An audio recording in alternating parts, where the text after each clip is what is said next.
Okay. So, Sonalji, I will send you the English version next time. I forgot that you need English version. So we don't chant all the shlokas every time because of paucity of time. So this will be your reference. This will be a compilation of all the dhyana shlokas. And again, Sanjay, I don't know much about your background. So if I say something that you already know, just ignore. No problem. So concept of dhyana shloka starts because we all come from various positions during the day. Our state of mind will be completely different. So you start with the dhyana shloka, so we get our body vitals in control and get the focus required for this. Sure. So this is just a compilation of certain shlokas, not a comprehensive one.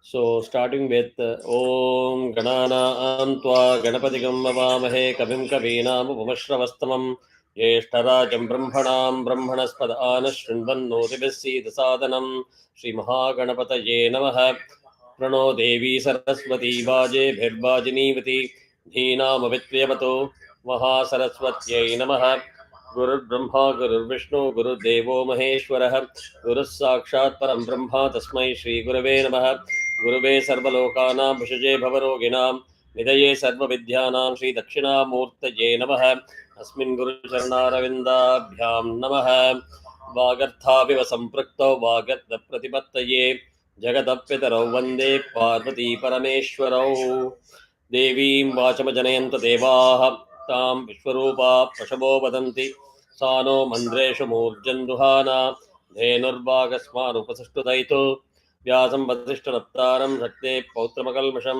Parasharatmajam Vande Shukadatam Taponidhim Vyasaya Vishnurupaya Vyasarupaya Vishnave Namo Vai Brahmanidaye Vasisthaya Namo Namaha. The next few things are basically mantras that Brahmanas or Vaidikas do to start a puja and include everybody there. So we go straight to the Swasti Vachana, which is basically for Kanchi Mat. And later on, I will share the Sringeri Mat Swasti also. So this one I'll go at a much faster speed. Those who know can follow through. Shri Guru Bhyo Namaha, Shri Mahatripura Sundari Sameda Shri Chandramoulishwara Namaha, Shri Kanchi Kamakoti Peethadipiti Jagatguru Shri Shankaracharya Shri Charanayoho Pranamaha, Swasti Srimad Bhumandalankara Tretrinshad Koti Devata Sevita Shri Kamakshi Devi Sanata Srimad Ekambranatha Shri Mahadevi Sanata Shri Hastigirinatha Sakshat Karavaramādhisthana Satyavrata Namankita Kanchi Divya Kshetre Sharada Madasusthitanam Atulita Sudhara Samadurja Kamalasana Kamini Dhammilla Sampulla Mallika Malika Nishyanda Makaranda Jhari Sauvastika Bhang Nigumbha Vijrumbhanananda Tundalita Manishi Mandalanam Anavrata Dvaita Vidya Vinodrathikanam Nirantara Lankriti Krita Shanti Danti Bhumnam Sakala Bhuvana Chakra Pratishtha Shri Chakra Pratishtha Vikhyata Yasholankratanam Nikhila Bhashanda Shanda Kantakodhatanena Vishadīkrita Veda Vedanta Marga Shanmata Pratishthavakacharyanam Srimat Paramahamsa Paribrajaka Varya Shri Jagadguru Srimad Shankara Bhagavatacharyanam Adhisthane Simhasana Abhishekta Srimad Chandrasekharendra Saraswati Sayyamindranam Adhisthane Simhasana Abhishekta Srimad Jayendra Saraswati Sayyamindranam Ante Vasivarya Srimad Shankara Vijayendra Saraswati Shripadanam Cha Charanaraniyoho Saprashayam Sanjiri Bandham Namaskuraha Shivashakti Smarambham Bhaskaracharya Madhyamam Aspa Paryantam Vande Guru Paramparam. So that is our Dhyana Shloka. And those who are not familiar with any of those things, I can slowly teach one by one each shloka in one of the class, so that way you can come up to speed. Those who have Sanskrit knowledge and Vedic knowledge will pick up faster. Those who don't will have it. So we will start with the Vishnu Sahasranamam straight away. I will take about 5 or 7 shlokas. There are 2 shlokas which may not be very popular amongst many. If you don't have that in your script, just ignore it for today's class. I will get that script sent to you before the next class. Yeah. So all of you are ready. Padmaja, you have the script with you. Okay. Sonalji. Yes, I'm bringing it up. Okay. So Shuklam Bharadaram Vishnum Shashivarnam Chaturbhujam Shuklam Bharadharam Vishnum Shashivarnam Chaturbhujam Prasannavadanam Dhyayet Sarva Vighnopashantaye प्रसन्नवदनं ध्यायेत् सर्वविघ्नोपशान्तये. The next one, if you have, you can chant along. Yasya dvirada bhaktradhya parishadya parashatam. Yasya dvirada bhaktradhya parishadya parashatam. Vignam nignanti satatam vishwakasenam tamashraye. Vignam nignanti satatam vishwaksenam tamashraye. नारायणं नमस्कृत्य नरं चैव नरोत्तमं नारायणं नमस्कृत्य नरं चैव नरोत्तमं देवीं सरस्वतीं व्यासं ततो जयमुदीरये देवीं सरस्वतीं व्यासं ततो जयमुदीरये व्यासं वसिष्ठनप्तारं शक्तेः पौत्रमकल्मषम् व्यासं वसिष्ठनप्तारं शक्तेः पौत्रमकल्मषम् पराशरात्मजं वन्दे शुकतातं तपोनिधिं पराशरात्मजं वन्दे शुकतातं तपोनिधिं व्यासाय विष्णुरूपाय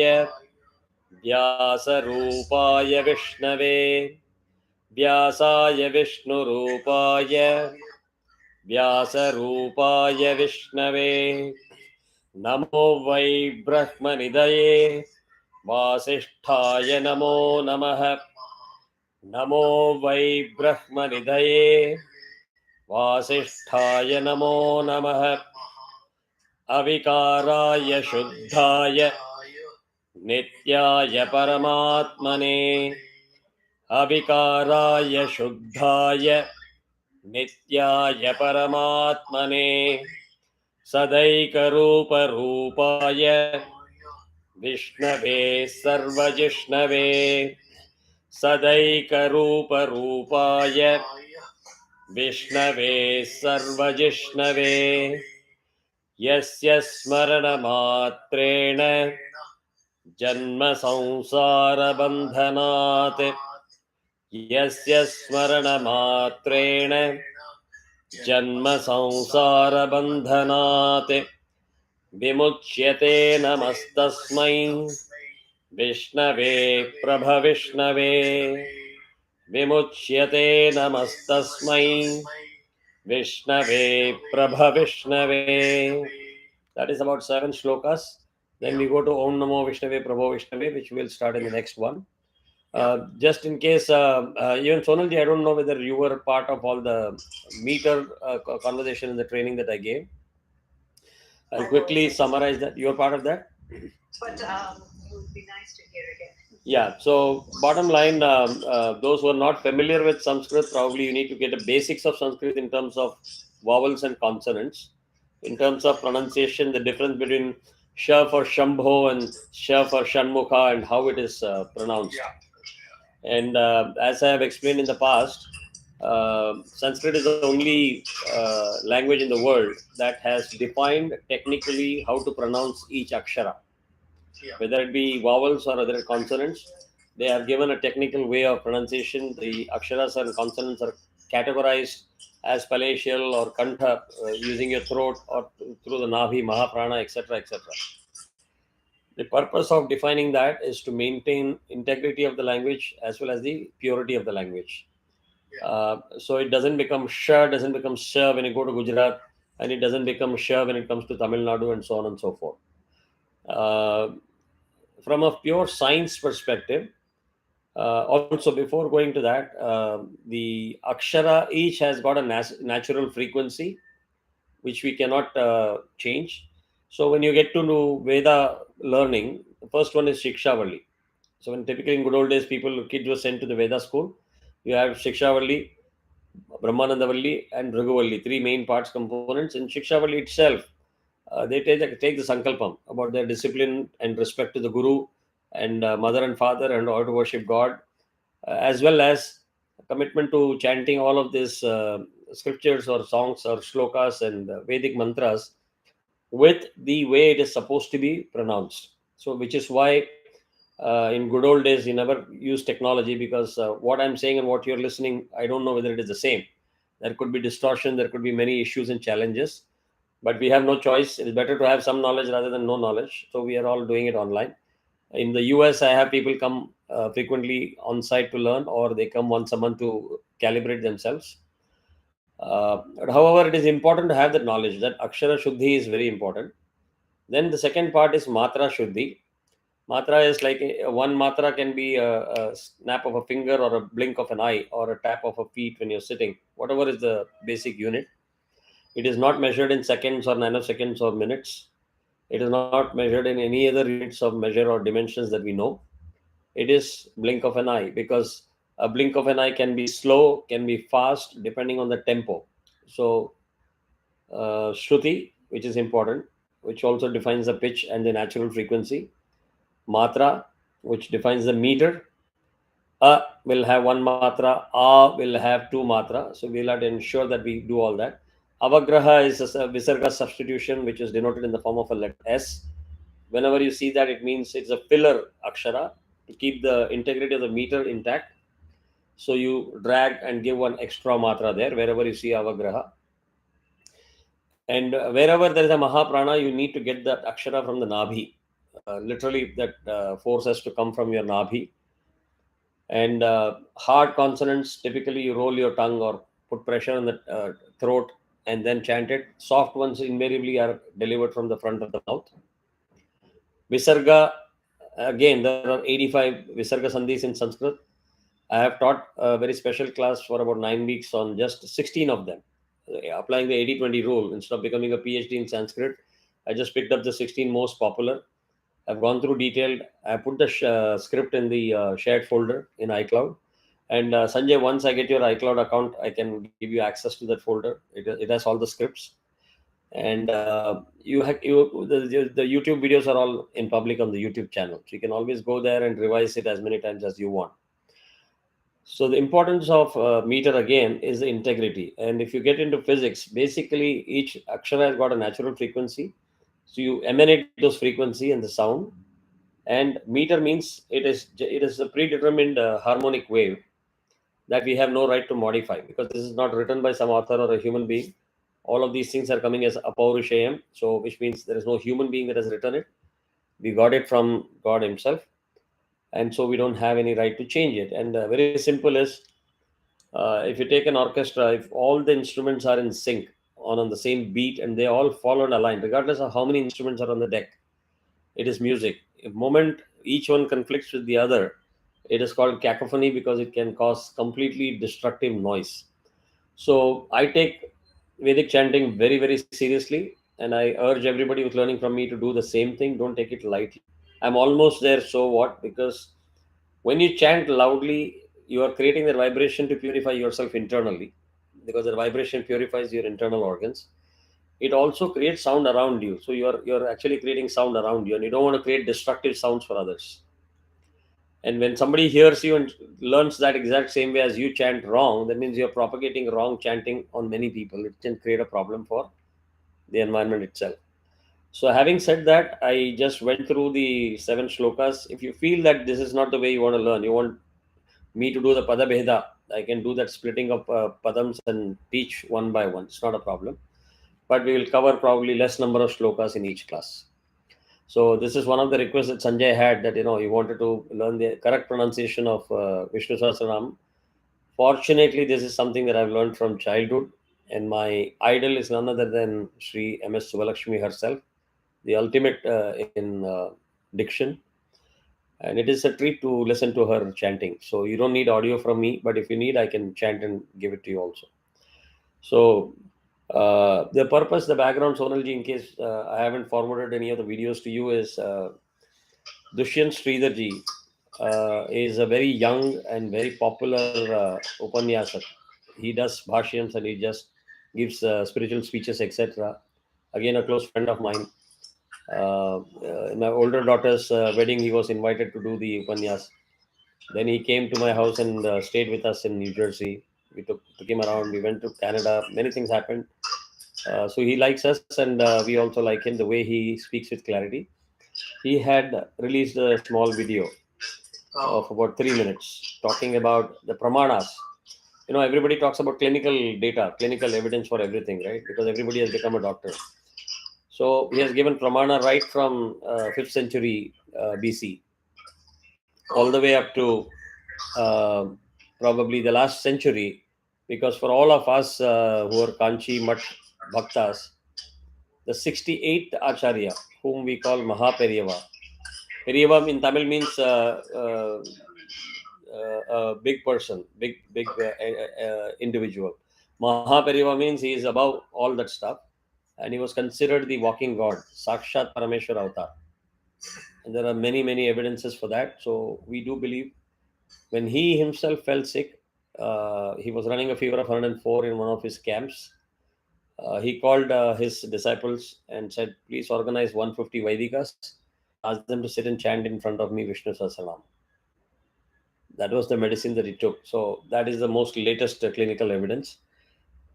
Regardless of evidence, we love Vishnu Sahasranamam. It's always good to chant that every day. Good for you and people around you who cannot chant. So I'm happy, Sanjay, you requested that and gave me an opportunity to include that. So with that, we will move to the meaning of Ganapati Atharvaseersham. Sorry? You know the Vishnu Sahasranam, um, could you teach it like how, dividing, like you do Sure, I can do that from next time. Pada Bhedam, if you want to do, it's called Pada is words or sentences. Bhed means splitting. So I can, but I will do it in a very unorthodox style because we are not in a Sanskrit PhD course. I will do it in an unorthodox way, good enough for you to be able to combine and chant it well. Right? Thank you. Sure. Yeah, I can do that. So we completed Ganapati Atharvaseersham in the last class. And again, Sanjay, all those videos are open. In case you are subscribed to the channel, you can replay those videos. Yeah. So here, as I said, the beginning of the Atharvaseersham, what we do is always, or any chanting, Vedic chanting, is we chant the Shanti mantra. Shanti mantra is always chanted at the beginning. Shanti mantra is always chanted at the end. And if you have seen any Vedic event, you'll always see Pandits starting with Sarve Sukhino Bhavantu. We always start with everybody's peace and happiness at all times, not selfish. We do it for others as well. So if you leave the Shanti mantra, Bhadram Karne Vishnuyama Devaha, the crux of it when we start the Atharvaseersham in simple terms, when you say Atharva, means not. Tharva means is unchanging mind, unwavering mind. So hence, if you extrapolate, Atharva Seersham is always head. Atharva Seersham means you are going to be with an unwavering mind, unwavering focus uh, before you start anything. That's one of the reasons why you start with Ganapati Atharva Seersham in any puja. Dhyana shloka is one way of doing it. When you go into the elaborate puja, you start with Ganapati Atharvaseersham. As soon as you sit, people will start chanting this. Very popular. So, and also in Kali Yuga, it is already written in the Vedas that you will not have as much popularity for Vedas as much as Devi worship and Ganpati worship. These are the two main things. So here, I would always keep myself trying to give the meaning of Atharvaseersha in this 1 hour instead of trying to make it a huge discourse. Because when you get into the discourse, there could be certain information that you will hear from me or explanation you will hear from me, which might sound very controversial to what you know already or what you have learned for many years. If you get into that kind of a discussion, it becomes a huge technical discussion, which we'll avoid.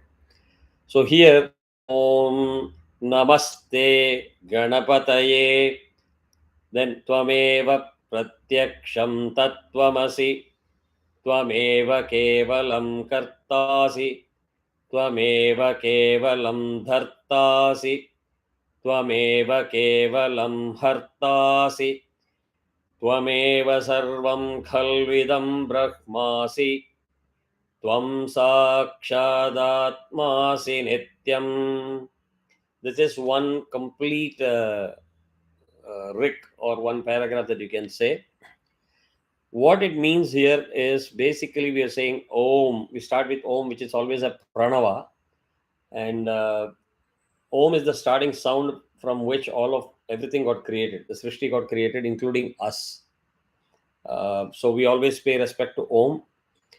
We are saying we offer salutation to that one, that Ganapati, because you are the very prime principle. Now, all of us have been taught for life in saying Brahma, Vishnu, Mahesh is the creator, preserver, and the destroyer. Here, the starting principle itself, we say Ganesha is that principle of creator, protector, and destroyer, all in one. Indirectly, there is a reference to that. If people who do Sandhya Vandana, you will know. Before we do Sandhya Vandan, we say Aham Tattvamasi, Aham Brahmasi. Like you first say that I am Brahma. You invoke Brahma within you and then you do everything, right? So, in a very similar principle, you can say that here Ganesha has been given that status of the creator, the sustainer, the protector, and the destroyer. So, Ganesha has been given the status of the prime principle. It says, you are the verily the unswerving creator and upholder. Unswerving means there is no two points of thoughts or minds. It is undoubtedly the clear supreme principle. You are very clearly the destroyer as well. You are the absolute Brahman. Brahman is supposed to be the Purusha or Mahapurusha that we talk about. So you are the Brahman. You are the eternal self. Eternal self means there is no end to it. The eternal self, right? Then you go to the next two parts. Ritam Vachmi, Satyam Vachmi. Here, what we are saying is, I'm speaking of the cosmic law. I'm speaking of that absolute reality. In simple terms, if we have to say, you see that we know that there is a solar system. We are part of a solar system, right? There are planets that revolve around the sun. There are planets that rotate on its own axis. There are satellites that go around these planets. If you really go to our Sankalpa, which I don't know whether I shared with the Veda group itself, but I shared in Valchan group in detail, is the whole life cycle of cosmos is defined in our system of computation. How many Mahakalpas are there? Within Mahakalpas, how many Kalpas are there? Within each Kalpa, how many Manus or Manvantara is there? Within each Manvantara, there are Mahayugas, which consists of 4 yugas. And each yuga, Satya Yuga, Treta Yuga, Dwapara Yuga, and Kali Yuga, has got defined number of years as far as the human years are concerned, as far as godly years are concerned. So there are multiple scales. Those have been defined. So, for example, in Kali Yuga, it is supposed to be 432,000 years. You double that, you get into Dwapara Yuga, which is the previous Yuga. You double that, you get into Treta Yuga. You double that, it becomes Satya Yuga. So that's how long those yugas were. And in Sankalpa, we are clearly saying, no, Shetavaraha Kalpe, we are in that Kalpa. Ditiya Parardhe, second half of the Mahakalpa. 51st Kalpa is Shetavaraha Kalpa. So all those things are defined. So all of these things are defined because it is operating under one cosmic law. Which planet is rotating, revolving around the sun, the first, the closest, which is the next, which is the next. They never have gone haywire. Like, you are farthest, now suddenly I become the closest and all. They operate in a principle, which is the cosmic principle, in terms of their position, in terms of their revolutions, as well as in terms of their size, in terms of their individual life cycles also.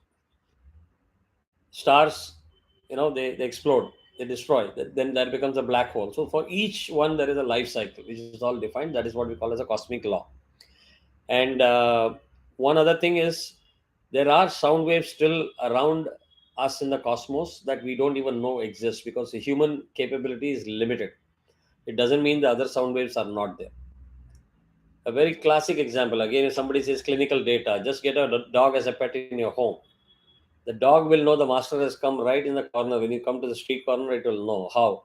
It can't see. It hears the sound. It has got the sense of smell. So the 5 senses are very, very important for us. So these are all part of the cosmic law. So we are saying Ritam Vachmi means you are that cosmic law. You are the eternal reality. Reality means, again, when I see all of you. When I see some computers in front of me, chair in front of me. Uh, I'm not sure if you're familiar with Kundalini Shakti. So once you understand that, you raise the Kundalini Shakti in your chakras. It's said that when you come to the Kanta chakra, automatically you will start seeing things in a different way. You will be able to differentiate that what we see is all Maya around. In reality, something else exists in the form of matter, right? So the capability of humans to elevate to that level is not possible today based on where we are. And as you go to Kali, more and more Kali, your capacity as a human is going to degrade or deteriorate, not increase. So am I going too fast? Oh, okay. Yeah. Please feel free to stop if in case I'm going too fast. So then we have the whole set of avatvam avabhaktaram avashrotaram avadataram avadhataram avanuchanam avasishyam avapashchattat avapurastat avodharatta avottaratat avadakshinatat avachordhvatat avadharatat sarvato mam pahi pahi samantat. This is one complete paragraph, which is three, right? So here what we say is, uh, protect me, protect the speaker, protect the listener, protect the giver, protect the sustainer, protect the teacher, protect the disciple or the students, protect from the back, protect from the front, protect from the north, protect from the east, south, west, protect from the sky, and protect from Bhumi, above Dharatat. These are all directions. And basically protect me from all sides, which is what Sarvato Mam Pahi Pahi Samantat. So that is what that paragraph means. And you can see how selfish we are, right? All the time we say, okay, I'll offer you modak and a peda or a nariyal, and then I will ask all these things. They're very clear what we want, right? So the next one, number 4, is tvam vangmayastvam chinmayah tvam anandamayastvam brahmamayah tvam satchidanandadvitiyosi tvam pratyaksham brahmasi tvam jnanamayo vijnanamayosi. This one is number 4, where the meaning is you are the very nature of the words. You are the nature of the consciousness. You are the nature of bliss. Can anybody explain the difference between happiness and bliss in very simple terms?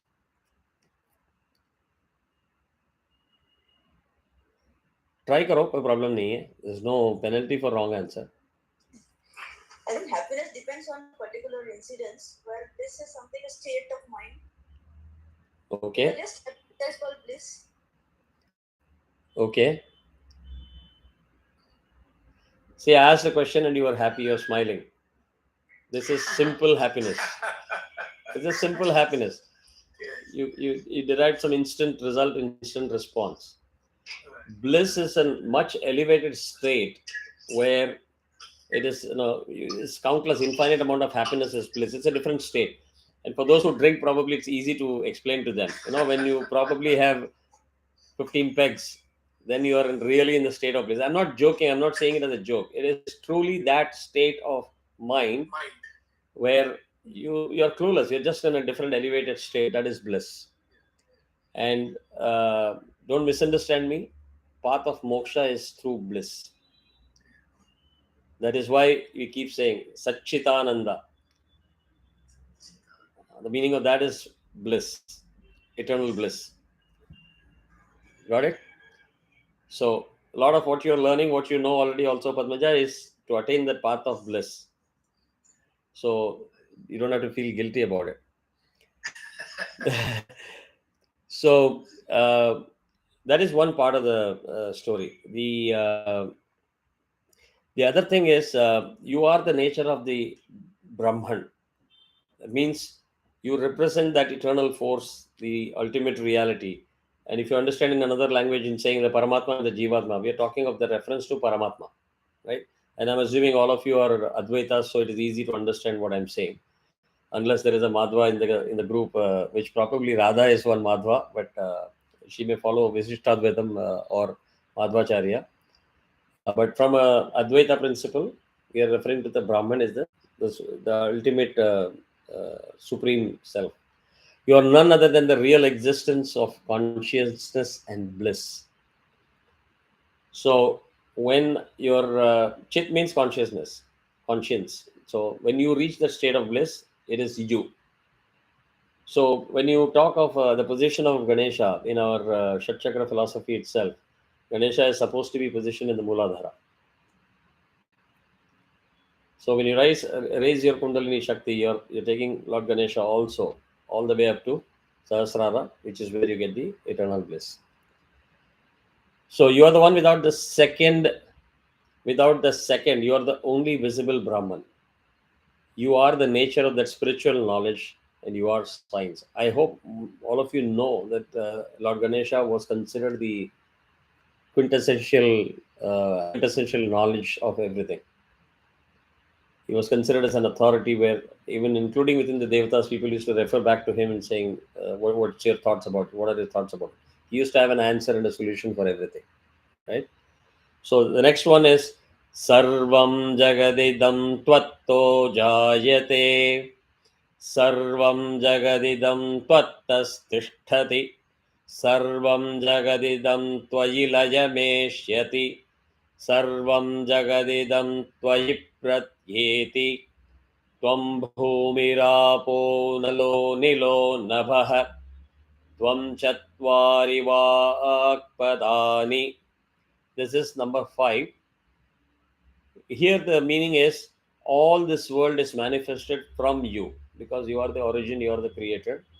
All this world is sustained by you because you are the protector, and this entire world dissolves in you. That means there is a process of evolution and dissolution that happens through you. So that is where I said it could sound a little bit controversial to a very diehard Shiv bhakts or diehard Vishnu bhakts or Devi upasakas.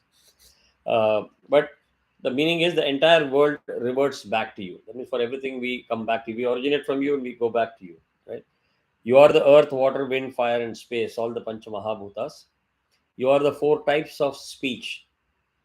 Anybody familiar with the whole concept of speech? We all take things for granted. Like so many things we speak, we create sound. Anybody ever spent a second thinking how it automatically happens? Sonalji? No, but I know something about speech which may not be relevant. It's about how you speak the Satyam, Hitam, Ritam, and Priyam. That should be speech. Okay. So if you take any modern science book, right, where people debate for hours and hours, whether spirituality, religion has got any relevance in today's world, and how science is important, how law is important, everything created and invented by man. Show me one book in any kind of medicine or biology or any kind of a topic that describes how speech happens or words flow out of your mouth. I haven't found one. I'm willing to learn if anybody is able to point out. Whereas in our Vedic scriptures, it is defined to the minutest level. Uh, one of the terms that I use may be foreign to you or you may be aware of it. Padmaja should relate to it. You have got training in Bhavanopanishad Prayoga Vidhi? Sri Chakra Puja? Okay. If you have the script, study one section of it. It focuses exactly what Nadi is involved in the passing of energy from your Nabhi all the way to your Vak, the tongue. I don't think you need any more evidence to give to anybody, no matter how genius of a person that person is, and Padma Shri, Padma Nobel Prize. It doesn't matter. It's all already there. So they have identified that it happens in 4 stages: Para, Pashyanti, Madhyama, and Vaikhari. So that also is defined clearly based on from the nabhi to the physical positioning of the tongue tip. What segment para happens, where it becomes pashyanti, where it becomes madhyama, where it becomes vaikhari. Clearly identified. All of these details you'll find in Sri Vidya Upasana, much more elaborate details, and it will just shock you. I'm still in awe in terms of how that knowledge has been given to us in a platter, and how we just don't respect it or believe in that, and we start asking for clinical evidence. And fortunately, the Western people are obliging us by providing a lot of clinical evidence, picking up from here and reprocessing it and pushing it back to us. Because I see these days, Western accent with a video on YouTube is more compelling to believe than the same thing in Sanskrit. So you don't need to know Sanskrit at all. You just understand so much. You will respect everything that you have got on a plate.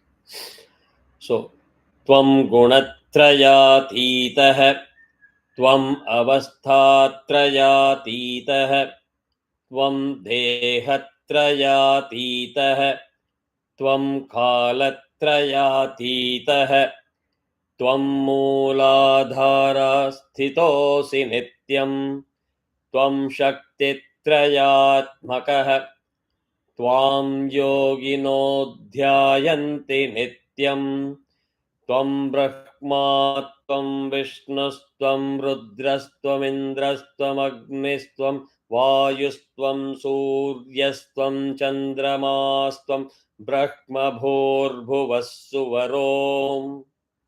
This is number 6. Here it says you transcend the 3 attributes, Sattva, Rajas and Tama. I'm sure you would have heard that, right? These are the 3 gunas or attributes. You transcend the 3 states of the body.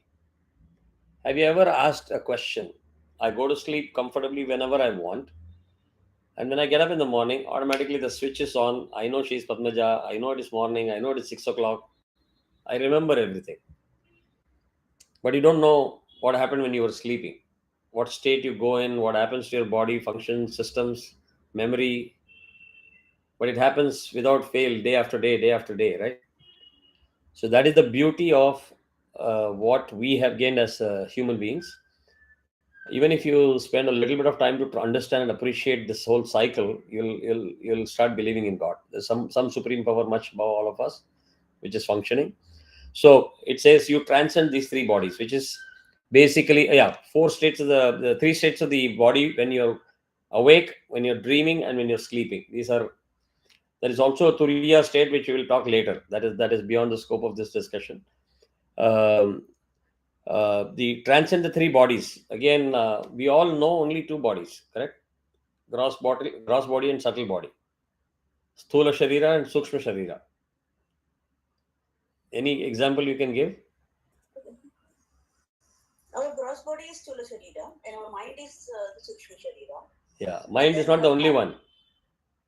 For everything that you have a physical organ, there is a parallel equivalent in this.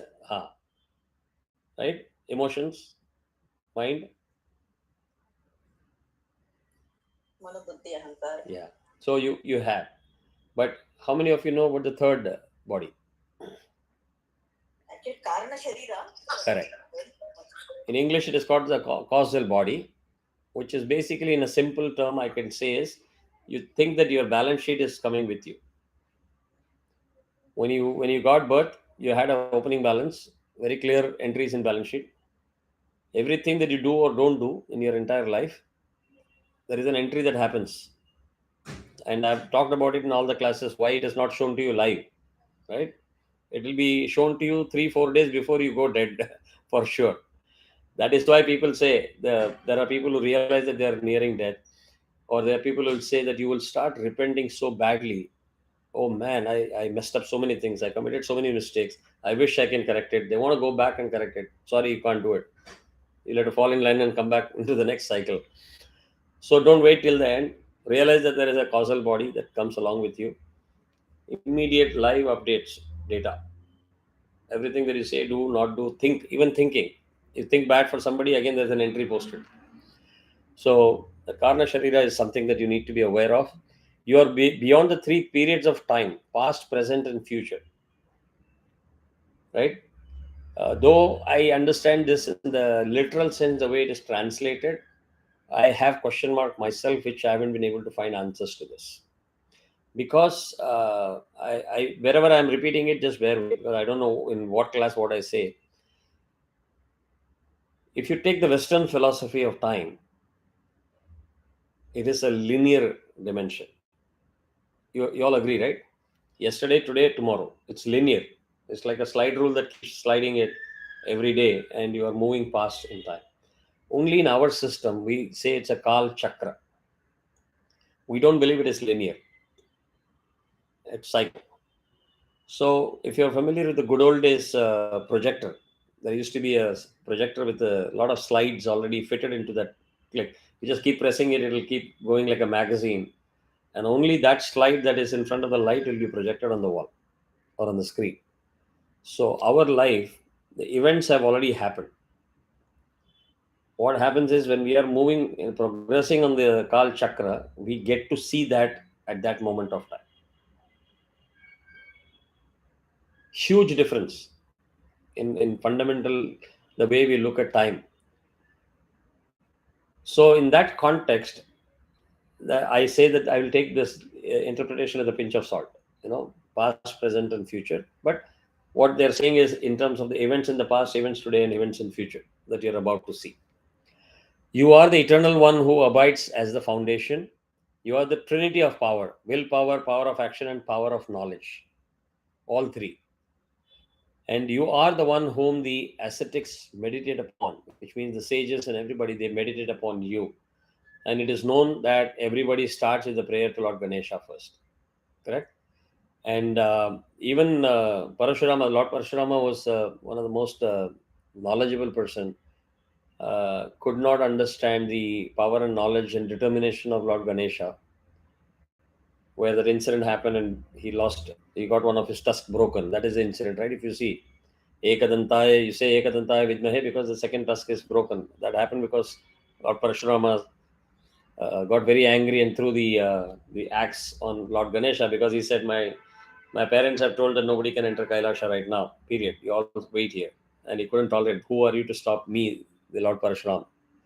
So that is a level of determination and knowledge Lord Ganesha has already been credited with. You are the one whom the ascetics meditate upon. You are Brahma, you are Vishnu, you are Rudra, you are Indra, you are fire, Agni, you are the wind, you are the sun, and you are the moon.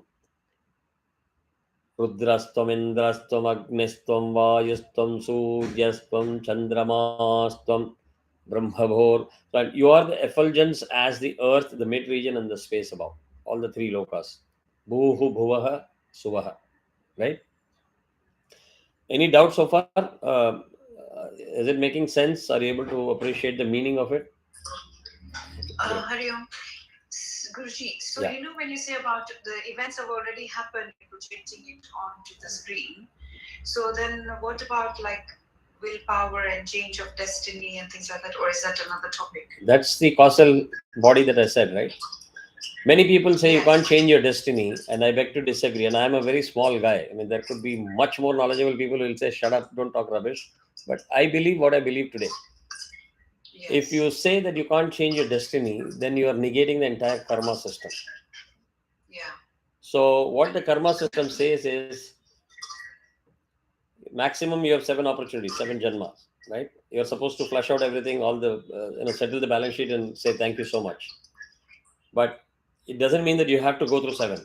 Some can take moksha in 2, some can take moksha in 3, 5, 4, whatever it is. And that is only possible where you start with an opening balance of saying you've got so much of debit. You keep doing good things and see that credit is becoming equal or more. That is the point where you get liberated. Yes. The notion that moksha happens after death is also not correct. I am sure, Padmaja, you would have heard about it from Raghuji also. You can attain moksha when you're alive, because you would have done so much good in your life that you have already done a credit balance rather than a debit balance in your balance sheet, which means you have attained moksha at that time itself. So anything that you do will post that positive credit entry in your balance sheet. Right? Negative is not in your control. You may acquire negative even without your knowledge. That's a huge Yes. topic by itself. But the fact that you have control of doing good things, let's say that you do puja, and the system Dharma Shastra says you are eligible for 10 points. You do a Ekadash Rudra, you get 20 points. You do a Maharudra, you get 50 points. You do a Atirudra, you get 1000 points. And here comes the lady who says, I am the Annapurni. I do Annadan every day. You get a jackpot every day. The amount of credit that you get is way more than what men can achieve, assuming men don't cook. So that system is already there. If you understand the system and follow that path, then you can change your destiny. But like when you say that, like you gave the analogy of the projector, and you said that the image is already there, it's already happened, and you're just projecting it, and you're viewing it. Correct. So that's where I'm asking that if it's already happened, then how can we? I understand your question. I understand your question. Oh, okay, great. How that Ramayana is happening in the different galaxies, the same being somewhere is being tormented somewhere. That the incidences are happening everywhere. They say, no. Yeah. So it's not happening somewhere. Yeah. So it's not like horizontal, but everything is vertical. Like everything's happening. Your 7 janmas can happen. No, it's circular. Okay. That is why I say life is a full circle. The Englishmen have got it right. Life is a full circle. But when it comes to interpretation, they have just made the timeline linear. That's a problem. Aha. So to answer your question, I know still you have the question in your mind. If it has happened, how do you say that you can change it? The point is, the future already knows whether you are going to change it or you are not going to change it. Oh. You don't know. Make sense? That's amazing. Yeah, I got it. You don't know. The Trikaldarshi, all of them, the Trinity, they know. Amazing. Okay. Got it? There is another question which also I will answer in this context while we may be digressing from the main topic. What's the point if I do? I nobody taught me. Now all of a sudden, you genius has come in my life. Now you're teaching me all these things. I don't know that I'm going to live for 10 years, 15 years. So what's the point in doing all good? Anyway, I'm going to do one more janma. Is a very short-sighted way of thinking. If you understand and believe the system of karma, and you just keep pumping in as many positives as required. Let's say that you just fall short by 5 points. Your next janma is assured. You're going to come back. But that comeback might be very short, extremely short. Instead of trying to score a difference of settle a score of 50,000 points difference, you are now there taking birth only for 5 points. But then if you have a short lifespan, if somebody has, then it's really traumatic to their relatives. So you're causing pain. That's another beautiful question, which I will reserve for a beautiful day. My favorite topic. And I have practiced what I preach. I can be on record on YouTube to say, when my mom died, passed away, I did not grieve. I did not cry, not a drop of tear from my eyes. The way to look at it is, she deserves a much better world. And if she doesn't have to spend one more time in this loka, there is no reason for us to hold her. So if you look at it from her perspective. This present loka can be heaven as well, isn't it? I mean. Oh, no. Oh, yeah. That now you're taking me to a different topic. That we will go to. Yeah. But definitely this is not heaven. You have to go to heaven or to hell. This is not both. Yeah. Right? Okay. So always look at from their perspective. We shouldn't be selfish all the time. If she were alive, she would have been cooking food for me even today. That's a very selfish way of looking at things. If she went, means God decided that is enough for her. She is gone. I have to take care of myself and better focus on. But they are the cause of our pain then, isn't it? I mean, generally. That is also part of your karma that you have earned, right? That you have to go through the suffering. Okay. That is one way of looking at it. The second way of looking at it, if you are enlightened and knowledgeable about what I am explaining, then you don't cause that pain to yourself. You know how to manage the grief or the loss. Yes. You can convert that loss to celebrating her life rather than mourning for her passing.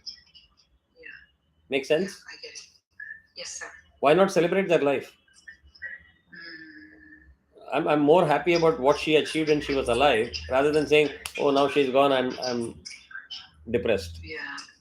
It's a completely different perspective. A different topic to discuss some other time, right? So shall we move on? We have 10 more minutes, so we'll try to cover as much as possible. So the next one is Ganadim Purvamucharya Varnadim Tadanantaram Hanuswara Paratarah Ardhe Endulasitam Tarena Riddham Etattavamanuswarupam Gakara Purvarupam Akaro Madhyama Rupam Anuswarascha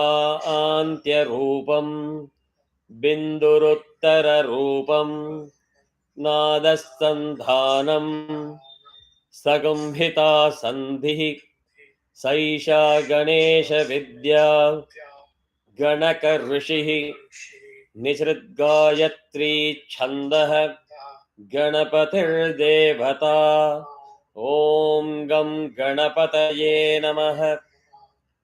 So that is where we end the seventh one. The meaning of this here is pronouncing the syllabus ga in the beginning of other syllables thereafter. The sibilant is marked with half moon transcending, mature with stars. Thus is your form. We are describing the form of Lord Ganesha through the akshara ga. The ga is the prior form, a is the later form, the sibilant is the final form.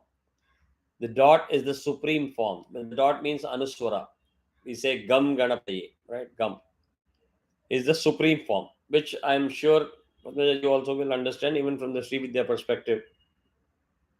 Whether you look at Sri Chakra from a 2D perspective or a 3D perspective, the topmost is the union of Shiva and Shakti, right? And that is the state of complete dissolution. As you traverse through the dot to the outwards into the Sri Chakra, or you in a 3D you go from the top to the bottom, is the evolution process. Okay. So here the dot is the supreme form. The sound is the connecting link. The hymn is the connection. Right? This makes Om Gam. Gakara is the first part. Gakara means the Akshara Ga. Gakara is the first part. Akara, which is A, is the middle part. The Anuswara, the nasal sound. Gam is the supreme ultimate truth or reality. If you are not familiar with Sanskrit, in Sanskrit, every akshara has got in the root form, most derivative form as g, k, p, r. Only if you add a vowel like a, that it becomes pa, ik becomes ka. That is what is being described. Gakara means ig plus a plus gum. Are you following, Sonalji? It's a bit tough for me, but yeah. So have I talked about the akshara with the halant at the bottom, a small line?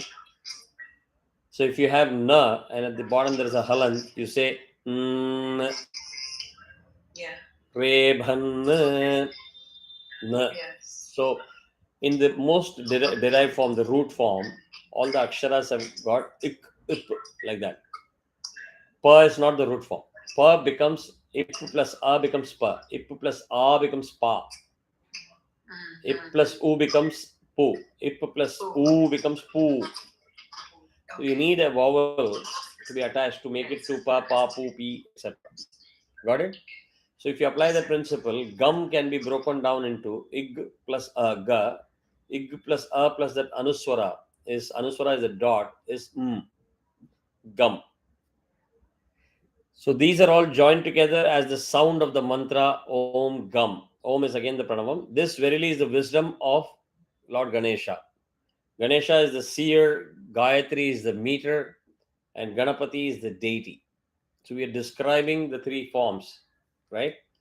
So meter, chandas, what we say, Gayatri, Chandaha, that is the meter, right? In music, the equivalent. It's like the tal, various tals, right? So this verily is the wisdom of Lord Ganesha. And Om obeisance to Ganapati as Gam. And Om is always the pranamam that we worship before anything. My reverential salutations to Lord Ganapati. Namaha. Om Gam Ganapataye Namaha. That is my salutations to Lord Ganapati. So what we will do is we will stop with this instead of overwhelming everything in one go. The remaining part, actually this is logically the end of Atharvaseersham, where you end it with the Gayatri mantra. Om Ekadantaja Vidmahe Vakratundaya Dhimahi Tanno Dantih Prachodayate. Again, Ekadantaya Vidmahe is, we know the single tusked one. As I said, he had two tusks, one was broken. We meditate on the one with the curved trunk. Vakratundaya Dhimahi. Maybe awaken us to the ultimate truth. Tanno Danti Prachodayate. So we stop with that Gayatri. Okay? Like that, every god has got a Gayatri mantra which you can use for doing Karpura, Harti, etc., which is very, very normal, which all of us do if you are running short of time. So I hope this was useful. This is what you expected. I didn't intend to make it a very huge discourse on, Atharvaseersham. It requires a lot of time, a lot of patience to understand as well. But I would still suggest, more than understanding the meaning, it's important to do perfect chanting, the proper akshara and swara and matra and shruti.